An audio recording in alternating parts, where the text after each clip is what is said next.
오늘은 공생공사라는 제목으로 함께 학개서 본문을 함께 살피고 은혜를 나누려고 합니다. 여러분, 이제 학개서 하면 번뜩 드는 핵심 단어가 있으실 텐데 아무것도 생각이 안 나시나요? 아마 많은 분들이 학개서를 읽어보신 많은 분들은 아마 성전 건축, 아마 이 단어가 학개서를 읽으면 제일 먼저 떠오르는데, 그 이유가 뭐냐면 우리 1장 8절을 보시면 너희는 산에 올라가서 나무를 가져다가 성전을 건축해라. 명시적으로 하나님께서 이 학개 선지자를 통해서 성전 건축을 명령하고 계셨기 때문에 이 학개서 그러면 우리들 마음속에는 성전 건축, 이게 이렇게 떠오르게 돼 있습니다. 그렇다면 우리가 오늘 함께 생각해 볼 것은 하나님이 왜 성전을 지으라 하셨는가 하는 것입니다. 하나님께서 성전을 지으라고 하신 이유가 있을 텐데 그것을 좀 살펴보려고 합니다. 오늘 이 하나님이 성전을 지으라고 이렇게 하신 배경을 좀 우리가 먼저 좀 살펴볼 필요가 있습니다. 아시는 것처럼 여러분, 이스라엘 민족은 바벨론 포로 생활을 70년간 하죠. 이 바벨론이란 나라에 의해서 이스라엘이 이렇게 점령을 당합니다. 근데 또 이 바벨론은 또 어느 나라에 의해서 점령을 당하냐면 바사라고 하는 나라, 지금으로는 이제 페르시아, 또 현대의 지명으로는 이제 이란 지역입니다. 이란, 이라크, 그 지역이 페르시아 지역인데 그 바사 제국에 의해서 이 바벨론이 또 점령을 당합니다. 근데 이 바사 제국의 초대 왕이 누구냐면 고레스라고 하는 왕입니다. 근데 이 고레스가 칙령을 하나 내립니다. 그게 뭐냐면 우리 화면을 한번 같이 보여주시겠습니까? 하면 에스라 1장 1절과 2절인데요. 제가 1절을 먼저 읽어보면 바사왕 고레스 원년에, 이게 아마 BC 538년경인데요. 고레스 원년에 여호와께서 예레미야의 입을 통하여 하신 말씀을 이루게 하시려고 바사왕 고레스의 마음을 감동시키심에 그가 온 나라에 공포도 하고 조서도 내려 이르되, 우리 2절 같이 한번 읽어볼까요? 시작.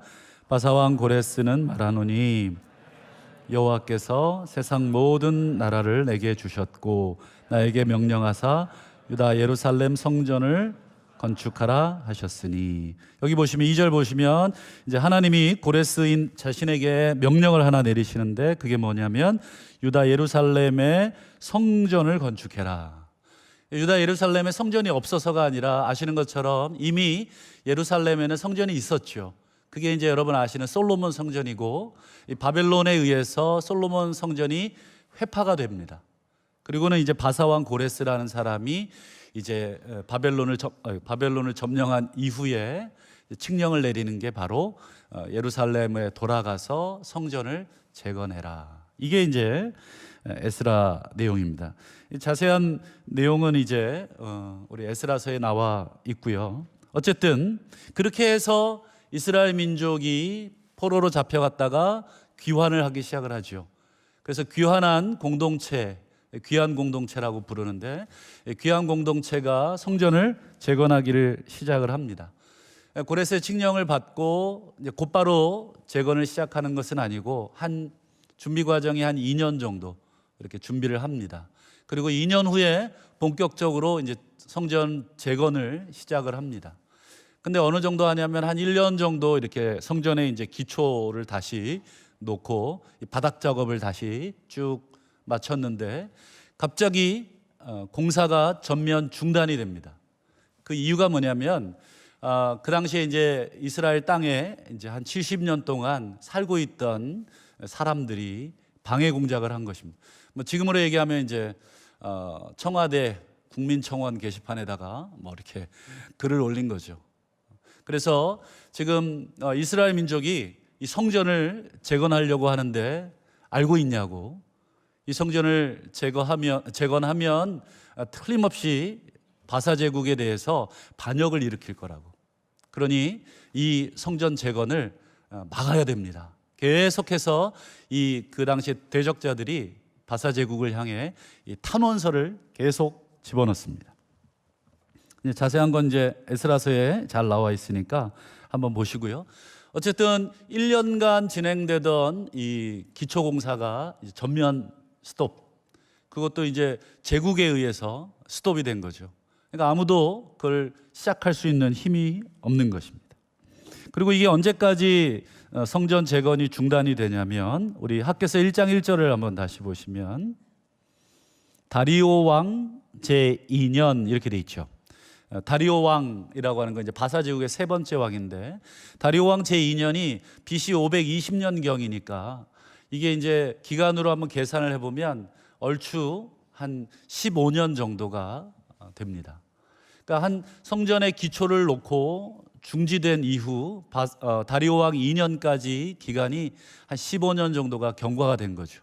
그러니까 성전 재건이 몇 년 정도 중지되냐면 15년이나 중지된 상황에 처하게 됩니다.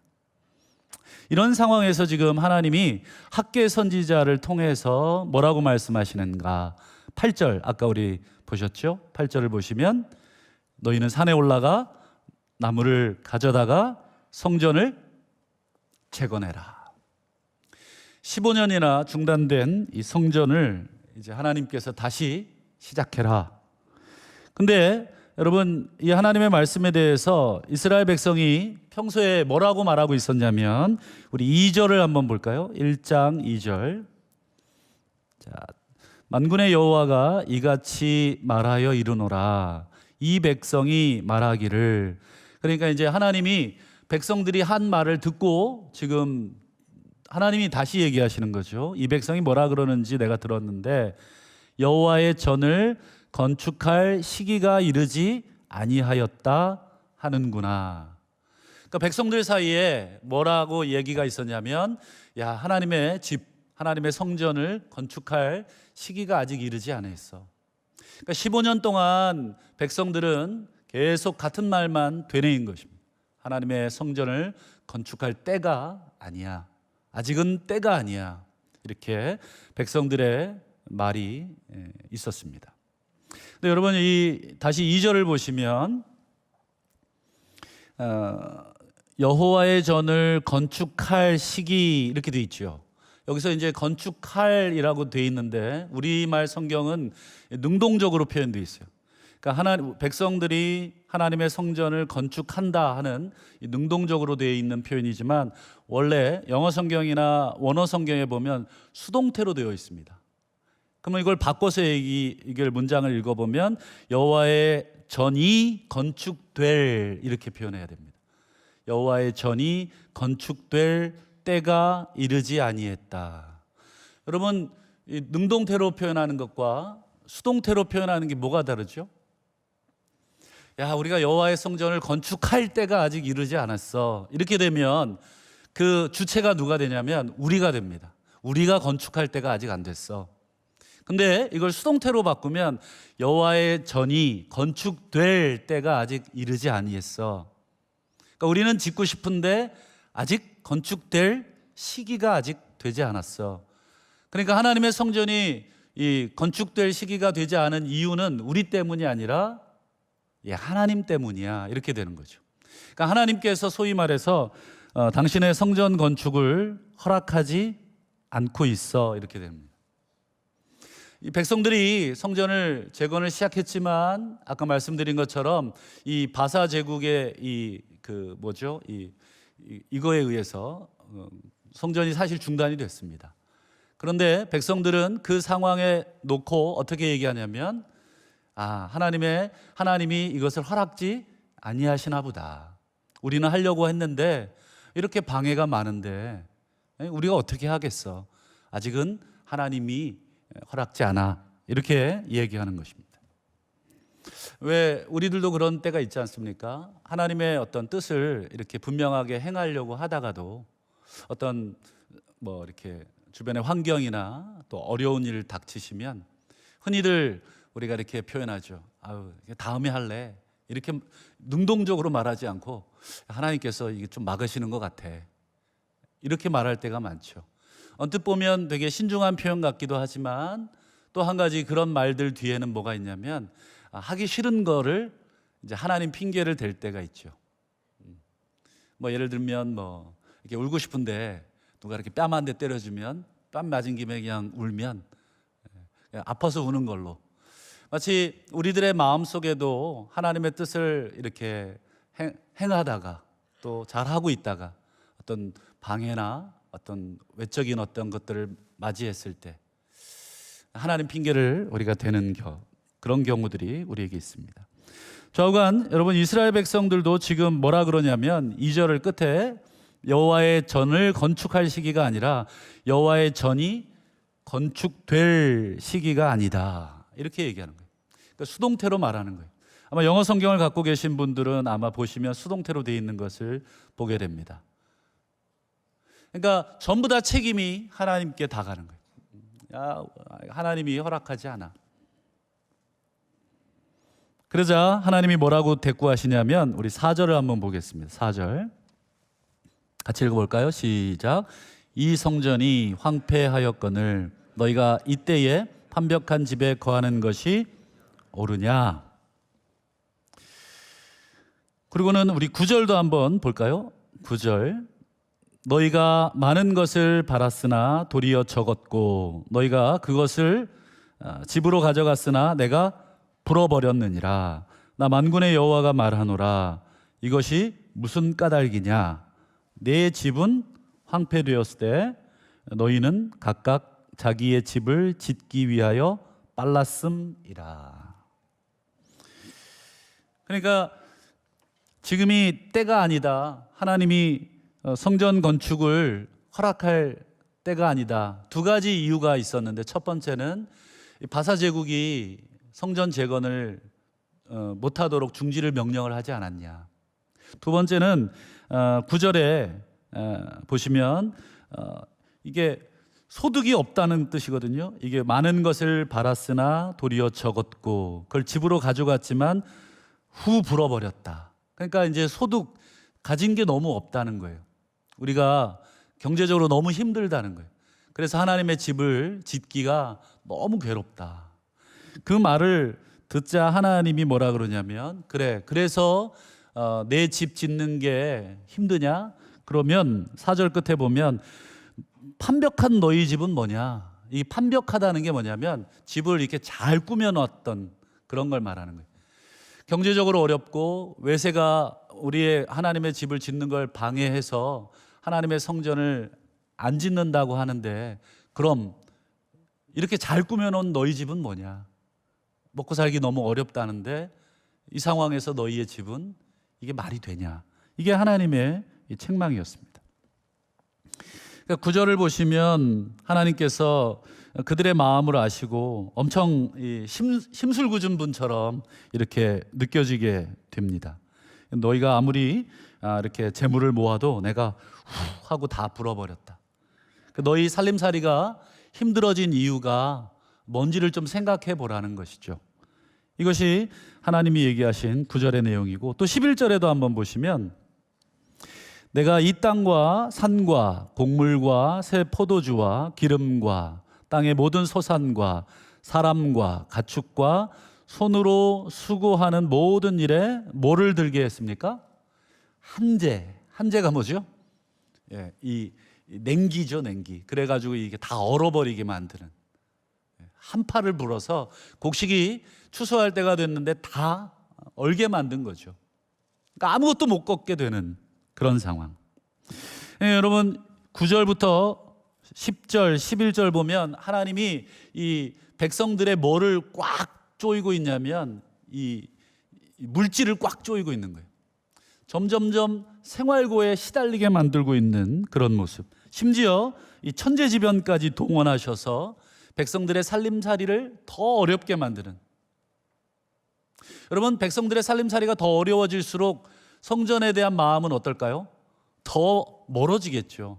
그러니까 하나님이 좌충수를 두고 있는 거 아닌가. 오히려 좀 이렇게 좀 사업도 잘 되게 하고 좀 뭐 일도 잘 되게 하고 월급도 좀 올라야 여러분 건축 헌금도 좀 넉넉하게 하지 않겠어요? 근데 뭐 월급도 떨어지고 사업도 안 되는데 교회에서 무슨 건축하자 그러면 헌금 하시겠습니까? 더 안 되는 거죠. 오히려 하나님이 작전을 잘못 쓰시는 게 아닌가.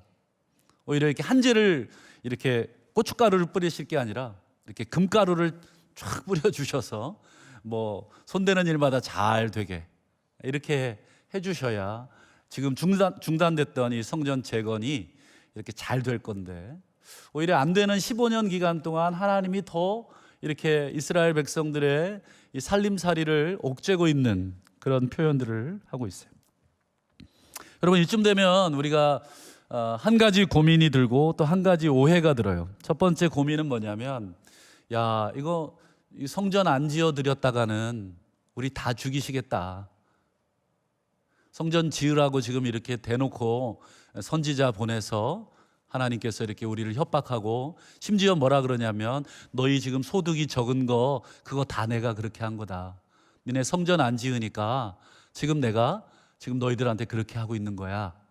그러니까 그 말을 듣는 이스라엘 백성들 마음이 어떻겠어요? 당연히 고민되죠. 야, 이거 빨리 드려야 되나? 빨리 이거 성전 지어 드려야지. 이거 지금 우리가 살 수 있지 않겠나? 지금 이런 생각이 당연히 들죠. 이게 이제 이스라엘 민족의 첫 번째 고민이었어요. 그러면 또 오해도 있어요. 어떤 오해가 있냐면, 하나님이 지금 학개 선지자를 통해서 성전을 지으라고 지금 계속 이렇게 전방위적으로 지금 협박을 하고 계시잖아요. 그러면 우리 생각에, 야, 하나님이 이게 애들 말로 이 성전에 올인하고 계시나? 성전 짓는데 완전히 이게 막 혈안이 돼 계셔가지고 막 진짜 성전 막 이렇게 노래하고 계시는 분인가? 하는 오해가 우리 가운데 들 수가 있습니다. 여러분, 첫 성전, 그러니까 솔로몬 성전이죠. 첫 성전은 우리 여러분 아시는 것처럼 솔로몬 성전인데, 여러분 솔로몬 성전을 지을 때 하나님이 하신 말씀이 있습니다. 우리 화면을 한번 사무엘하 7장을 한번 같이 볼 텐데요. 자, 7장 5절입니다. 가서 내 종 다윗에게 말하기를, 여호와께서 이같이 말씀하시되 네가 나를 위해 내가 살 집을 건축하겠느냐. 그러니까 다윗이 여러분 아시는 것처럼 자기는 백향목 궁에 거하거늘 여호와는 이렇게 천막에 거하시는 그런 모습을 보고 참 마음이 귀했어요. 다윗이 그래서 하나님을 위한 집을, 정말 하나님의 그 언약궤가 들어있는 그 언약궤를 보관할 집을 마련해 드리고 싶었어요. 그때 하나님께서 하신 말씀이 이거죠. 네가 나를 위해 내가 살 집을 건축하겠냐. 그 다음에 7장 6절도 한번 보여주시면, 내가 이스라엘 자손을 애굽에서 인도하여 내던 날부터 오늘까지 집에 살지 아니하고 장막과 성막 안에 다녔으니, 7절 이스라엘 자손과 더불어 다니는 모든 곳에서 내가 내 백성 이스라엘을 먹이라고 명령한 이스라엘 어느 지파 가운데 하나에게 내가 말하기를, 너희가 어찌하여 나를 위하여 백향목 집을 건축하지 아니하였느냐고 말하였느냐. 여러분, 사무엘하 이 7장의 근거에서 여러분 우리가 생각해 봤을 때, 여러분 하나님이 우리 인간에게 또 어느 지파에게, 야, 내 살 집 좀 내놔, 손들어, 누가 내 집 지어줄래, 선착순, 이렇게 하신 적이 있냐 이거예요. 여러분, 하나님은 한 번도 우리 인간을 향해서 내 살 집 지어내라, 내가 춥다, 내가 발 시렵다, 내가 편하게 누워서 잘 수 있는 그 공간 하나 있어야 되겠다, 나도 너희처럼 백향목에 이렇게 구들방에 아랫목에 불 착 보일러 넣어주고 좀 그런 집 지어내라, 이렇게 하신 적이 있냐. 이게 지금 사무엘하를 통해서 우리에게 하신 말씀입니다. 그렇다면 여러분, 우리가 하나님께서 성전 건축에 올인하시는 분은 아니다, 성전 건축을 원하시는 분도 아니다, 우리가 분명하게 알게 됩니다. 그렇다면 이제 우리가 질문이 또 하나 생겨요. 그럼 도대체 왜 하나님은 성전 건축에 올인하는 분도 아니고 성전에 이렇게 목숨 거는 분도 아닌데 왜 갑자기 학개 선지자를 보내서 너희를 성전 지어내라, 너희 지금 이렇게 경제적으로 어려운 이유 뭔지 아냐? 다 내가 그렇게 만들었다, 너희 성전 지을 때까지 앞으로 계속 내가 괴롭힐 거다. 이렇게 하시는 이유가 뭐냐?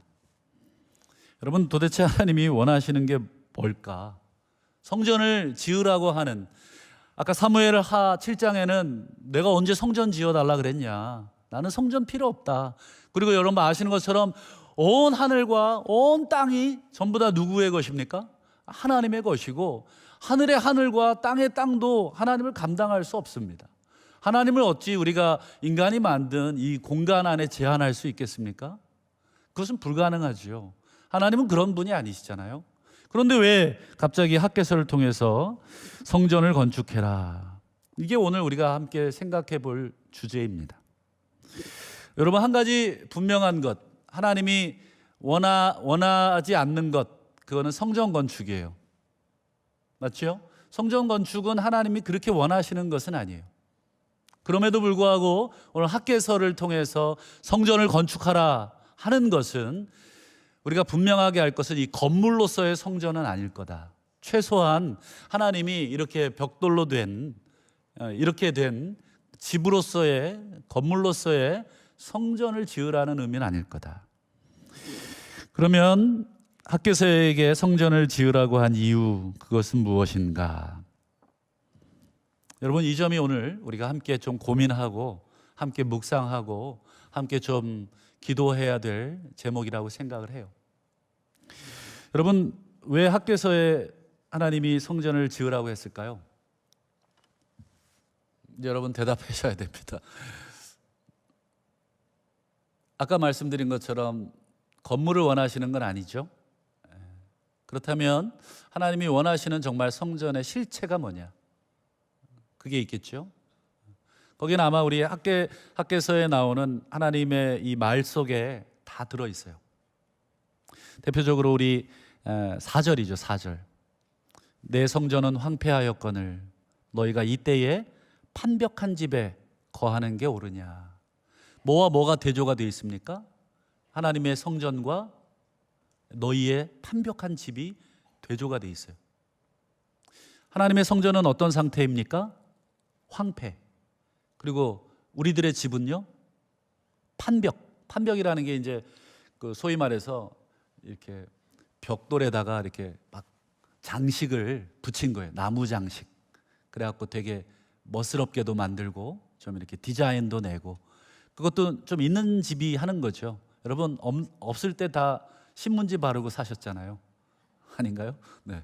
지금 요즘은 대리석 바르고 뭐 이렇게 집에다가 이렇게 좋은 거 많이 쓰더라고요. 그래서 뭐 아파트 가보면 나무 소재도 굉장히 좋은 거, 이게 다 판벽한 집이거든요. 지금 하나님이 뭐와 뭐를 대조하고 있는지를 우리가 분명히 보면, 하나님이 건물로서 그 성전이 방치되어 있는 거, 그거 안타까운 게 아니에요. 내 집이 지금 안 지어지는 거, 내가 입주를 해야 되는데 지금 15년째 입주 못하고 있는 그거를 안타까워하고 있는 게 아니라, 이스라엘 백성들의 마음이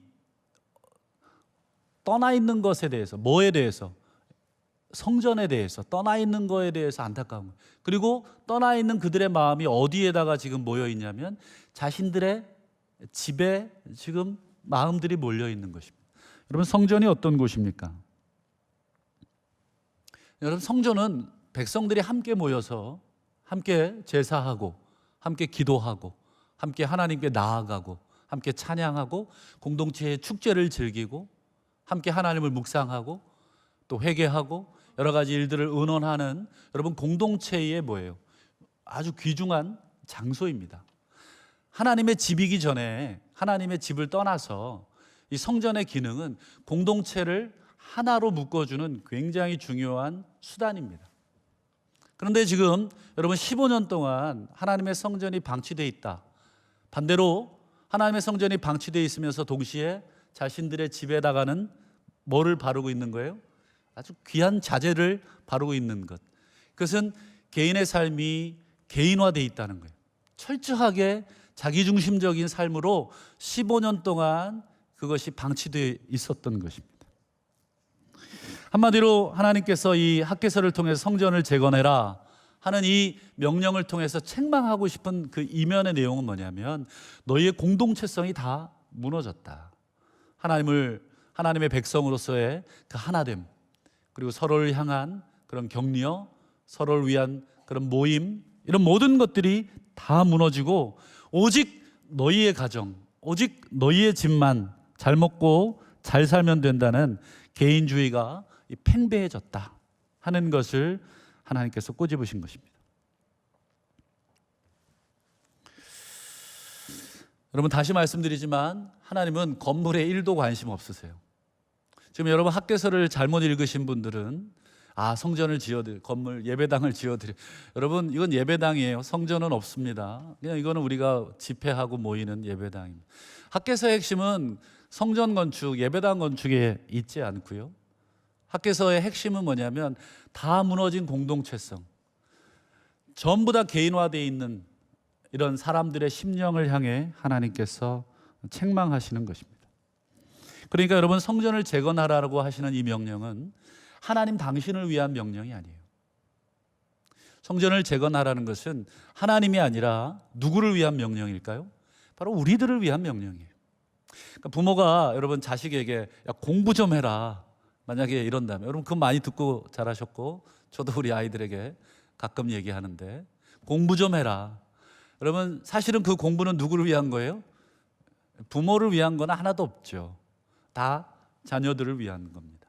하나님이 지금 성전을 좀 지어라 하는 것은 여러분, 집이 필요하셔서, 당신이 지금 발 뻗고 씻을 집이 필요해서 당신을 위한 공간을 마련하라는 게 아니라 지금 이스라엘 백성을 위해서 지금 성전을 지으라고 하는 것입니다.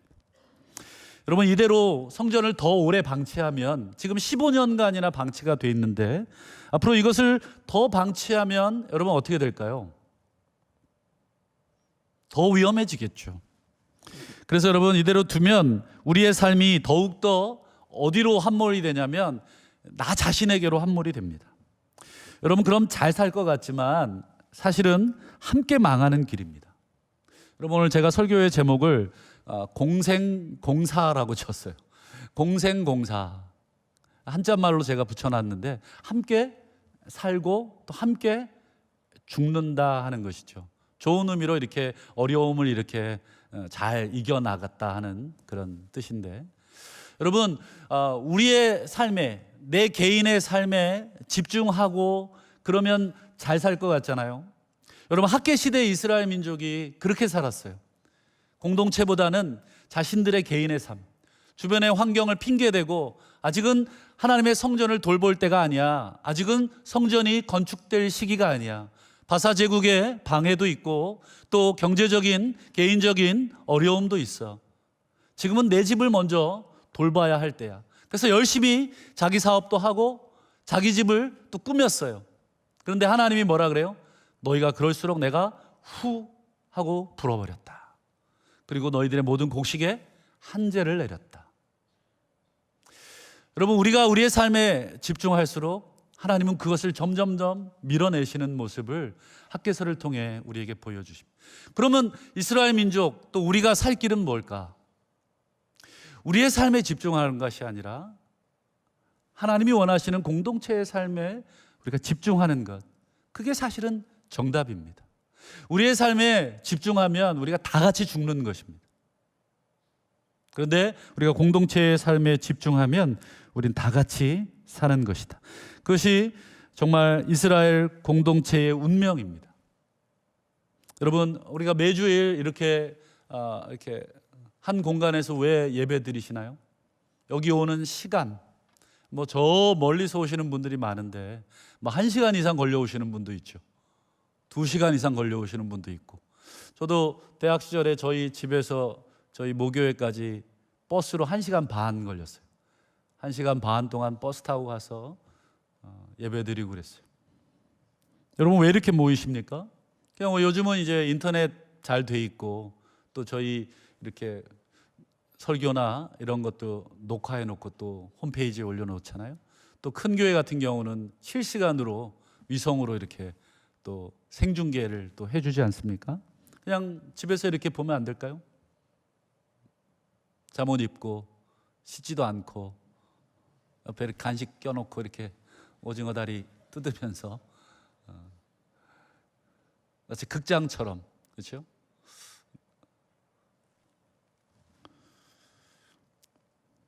여러분, 성전을 지으라 하는 것은 건물을 지으라는 게 아니겠죠. 너희 공동체성을 회복해라, 좀 모여라. 여러분, 이스라엘 백성이 모일 수 있는 유일한 공간이 성전 아니에요? 성전이 없으니 이스라엘 백성이 아마 15년 동안 제대로 모이질 못했을 겁니다. 제대로 뭔가 응집된 힘을 발휘하지 못했을 것입니다. 여러분, 모이라는 것은 뭐예요? 동시에 서로를 얼굴을 보라는 것입니다. 돌보라는 것입니다. 모여라, 돌봐라, 이게 성전을 지으라 하는 것입니다. 나 중심의 삶을 벗어버리고 공동체 중심의 삶을 살아가라. 여러분, 더 중요한 것은 여러분, 우리 신약시대의 성도들은 여러분 어떤 존재여야 하는가? 여러분, 우리 신약시대 성도들은 보이는 성전을 짓는 사람들이 아니라 보이지 않는 성전을 짓는 사람들입니다. 우리 에베소서 2장을 한번 화면을 통해서 보시겠습니다. 너희는 사도들과 선지자들의 터 위에 세우심을 입은 자라. 이게 이제 여러분 이제 집을 잘 염두에 두시고 바울이 얘기한 건데, 집을 세우는 그걸 염두에 두고 여러분 읽어보시면 좋겠는데, 자, 그리스도 예수께서 친히 모퉁이 돌이 되셨다. 이게 다 이제 건축에 사용되는 용어들이에요. 모퉁이 돌, 기둥이죠. 21절. 자, 그의 안에서, 예수 안에서 건물마다 서로 연결하여 주 안에서 뭐가 됩니까? 성전이 되고. 그다음 마지막 22절 같이 볼까요? 시작. 너희도 성령 안에서 하나님이 거하실 처소가 되기 위하여 그리스도 안에서 함께 지어져 가느니라. 여러분, 오늘 학개서에 하나님이 성전 지어내라, 성전 짓자 하는 말, 아까 건물은 아니다, 분명하게 우리가 확인했어요. 그럼 하나님이 정말 짓고 싶은 성전은 뭐냐? 오늘 에베소서에서 사도 바울이 분명하게 얘기하는데, 너희가 주 안에서 성전이고 너희가 하나님이 거하시는 처소다, 하나님의 집이다, 하나님의 성전이다. 결국 하나님은 뭐를 짓고 싶으시냐면 우리를 짓고 싶으신 것이고, 그리고 어떤 우리를 짓고 싶냐면 개인화되고 파편화되고 이기적인 집단이 된 개인이 아니라 서로를 돌보고 개인주의를 극복하고 나 자신의 안위를 내팽개치면서 공동체를 생각할 수 있는 그 개인, 서로 연결된 개인, 서로 함께 지어져 갈 개인. 그래서 여러분, 건물과 건물이 악교로 서로 들러붙어서 서로 비바람에 견뎌줄 수 있는 그런 집, 벽돌 하나하나는 그냥 아무 의미가 없지만 그게 이렇게 얹어지고 그 사이사이를 예수가 채워주는 그런 집, 그게 정말 하나님이 짓고 싶은 성전입니다. 오늘 우리가 이렇게 시간을 드리고 또 공간을 들여 이렇게 TV로 예배를 드리지 않고 이렇게 함께 모여서 예배 드리는 이유는 여러분 여기에 있어요. 하나님이 정말 짓고 싶은 성전, 그것은 정말 보이지 않는 성전, 공동체성, 이것을 하나님이 원하시는 것이다. 말씀을 이제 정리해 보겠습니다. 여러분, 사회적으로나 여러분 교회적으로나 여러분 개인주의를 우려하지 않는 사람은 아무도 없어요. 너무 개인주의 됐다, 우리가 너무 개인화돼 있다, 너무 핵가족화돼 있고 다 제각각이고, 개인주의를 다 우려하면서도 동시에 우리 안에 어떤 모순이 있냐면, 개인주의를 우려하지만 그 개인주의를 뛰어넘으려고 하는 사람은 또 찾기가 쉽지 않다. 공동체성이 없다는 것을 다 걱정하지만 그 공동체를 위해서, 공동체성을 회복하기 위해서 뛰어들려고 하는 사람은 또 적다 하는 것을 봅니다. 여러분, 공동체를 돌보는 것은 내가 손해보는 것이 아니라 결국 나 자신을 돌보는 것입니다. 공생하는 것이죠. 반대로 내가 먼저 잘 돼야 된다고 내 삶을 먼저 챙기고 우리 집을 완벽하게 꾸미는 것, 그것은 잘 사는 것 같지만 사실은 함께 죽는 공사의 길입니다. 이기적인 사회가 됐다 한탄하지만 여러분, 우리 자신을 엄밀하게 한번, 냉정하게 한번 되돌아보면 여러분, 우리도 희생하고 포기하는 것, 그거보다 내 개인의 편안함, 개인의 일상이 먼저인 것을 당연시 여기고, 내가 있고 교회가 있지 내가 없는데 교회가 있냐, 이런 식의 말들을 내가 합리화하며 교회 공동체보다는 우리 개인의 삶을 먼저 하는 것, 그렇게 우리 자신도 살고 있지 않은가? 여러분, 우리 신앙 공동체는 어떤가? 나는 또 어떤가? 너무 이기적인 신앙이 많다고 우리가 얘기를 하는데, 여러분, 주일날 한번 딸랑 이렇게 오부 예배로 예배드리고 가는 것으로, 여러분, 그리고 내 신앙 하나 잘 지키는 것으로 여러분 성전이 완성이 되겠습니까?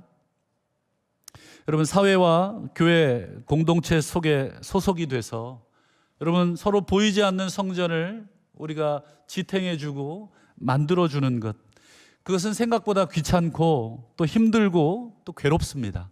내 시간을 내야 되고 모임에 참여해야 되고 또 쓸데없는 이 감정을 또 소모해 줘야 되고, 웃기지도 않는 말에 웃어줘야 되고, 그렇죠? 동감이 안 되는 것에 내가 같이 힘들어 해줘야 되고, 썰렁한 개그에도 박장대소 해줘야 될 때도 있고, 또 어디 가자 그러면 힘든데도 또 끝까지 또 함께 해주고, 저녁 예배 드리기 싫은데 또 끝까지 또 드려야 되는 또 그런 공동체성을 또 해서 또 의리로 또 드려주는, 여러분, 이 모든 것이 사실은 어떻습니까? 여러분, 여러분들을 손해를 보는 거 아니겠어요? 세상의 입장에서 보면 참, 너 왜 그렇게 사니? 그 시간에 자기 개발을 하나 더 하고 그 시간에 뭐 업무 효율을 더 높이기 위해서 어떤 그런 준비를 하는 것이지, 그렇게 책망하는 소리를 우리가 듣게 되죠. 그러나 하나님이 오늘 이 학개서를 통해서 백성들을 책망하는 소리, 다 자신의 일에 분주했고 자신의 집을 짓는 것에 분주했을 때 하나님이 어떻게 하셨는가? 하나님이 그들이 하는 모든 수고를 다 헛되게 하고 있다는 것을 학개서를 통해 우리가 보지 않습니까? 여러분, 공동체를 위한 수고, 이것은 결코 헛되지 않고 하나님께서 약속하신 것이고, 오늘 에베소를 통해서 말씀하신 것처럼 정말 우리가 주 안에서 보이지 않는 하나님이 거하시는 처소가 되는 그런 모습입니다. 여러분, 학개시대 백성들 역시 여러 가지 핑계를 대면서 하나님의 성전이 건축될 때가 아니다, 그러나 하나님은 분명하게 그들의 이기적인 마음을 꿰뚫어 보셨습니다. 오늘 나 자신의 삶을 다시 한번 학개서를 통해 한번 비춰보시기를 소망합니다. 정말 신앙적 이기주의를 넘어서 정말 신앙 공동체를 먼저 생각하는 그런 다짐, 결심이 우리 안에 있기를 소망합니다. 우리 학개서 1장 8절을 제가 마지막으로 읽어드리겠습니다. 너희는 산에 올라가서 나무를 가져다가 성전을 건축하라.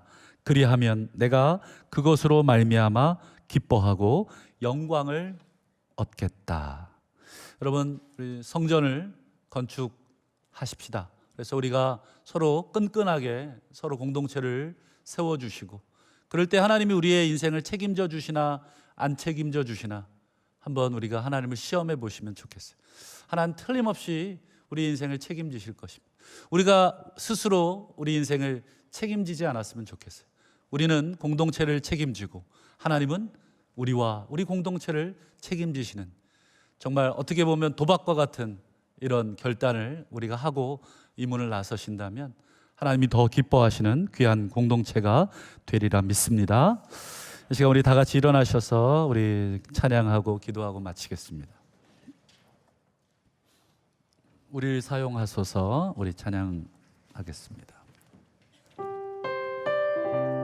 이 시간 우리 교회를 향한 우리의 마음이 어떤지 한번 되돌아보면서 공동체를, 성전을 보이지 않는 세워갈 수 있기를 찬양합시다. 우리에겐 소원이 하나 있네. 주님 다시 오실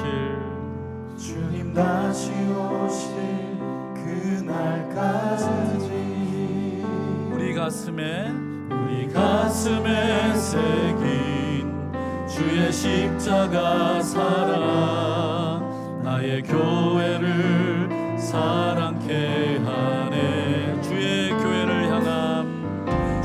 교회를 향한 우리 마음 포기와 희생과 포기와 가난과 고난 하물며 죽음조차 우릴 막을 수 없네.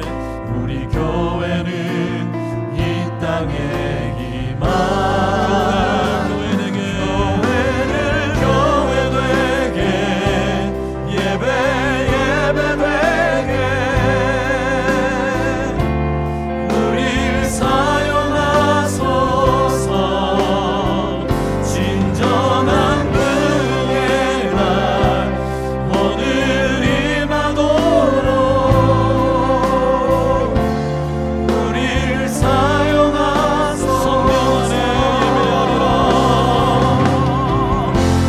성령 안에 예배하리라. 자유의 마음으로 사랑으로 사역하리라. 교회는 생명이니 교회를 교회 되게 예배 되게 우릴 사용하소서. 진정한 은혜가 오늘 임하도록 우릴 사용하소서. 이 시간 우리 한번 기도할 때 오늘 성전을 건축해라. 여러분, 성전을 건축하는 그것은 건물이 아니라 우리 공동체성, 보이지 않는 우리 성도들을 세워가는 것. 여러분, 다시 한번 우리가 공동체를 세울 때 여러분, 우리가 함께 사는 길임을 다시 한번 깨닫기를 소망합니다. 나 살고자 여러분의 삶에만 함몰되어 있으면 여러분, 하나님이 어떻게 하실지는 우리가 책임질 수 없습니다. 하나님, 오늘부터 내가 공동체를 다시 한번 되돌아보겠습니다. 공동체를 세우는 일에 낙심되어 있는 지체들을 다시 한번 격려하고 실족해 있는 지체들을 다시 한번 말씀으로 세워주는 일에, 그리고 찬양과 기도하는 이 예배의 공간에 또 속으로 모이는 우리의 팀 모임과 목장 모임에 하나님 다시 한번 내 시간과 내 열정과 내 감정을 드립니다. 주께서 받으시고 다시 한번 보이지 않는 성전을 세워 주시옵소서. 우리를 통해 하나님 영광 받으시고 우리를 기뻐해 주시옵소서. 이 시간 우리 주신 말씀 붙들고 주여 한번 간절히 부르고 기도하겠습니다.